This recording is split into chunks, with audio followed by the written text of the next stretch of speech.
Hi, I'm Hannah from Sheet Leveler.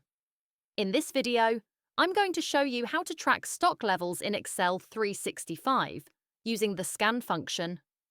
This is perfect for keeping a running total of stock as you record stock in and stock out. Step 1. Set up your data.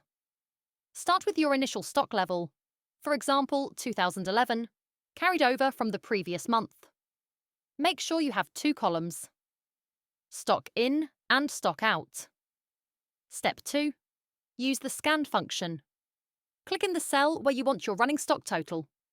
Enter the formula equals scan open bracket, initial value comma, array minus array comma, lambda open bracket, running total comma, current value, close bracket, running total plus current value, close bracket, initial value. This is your opening stock, e.g. 2011.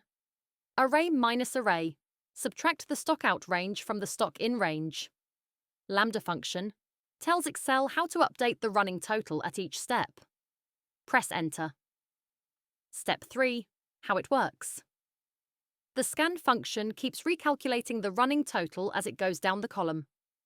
For the first row, it starts with the initial stock, 2011. For the second row, it adds the first row's net stock change, stock in minus stock out, to the initial value.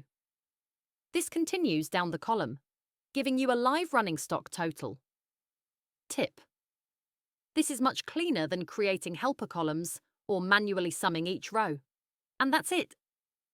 The scan function makes tracking stock levels in Excel 365 simple and automatic. I'm Hannah from Sheet Leveler. If you found this useful, give it a thumbs up, subscribe, and I'll see you in the next video.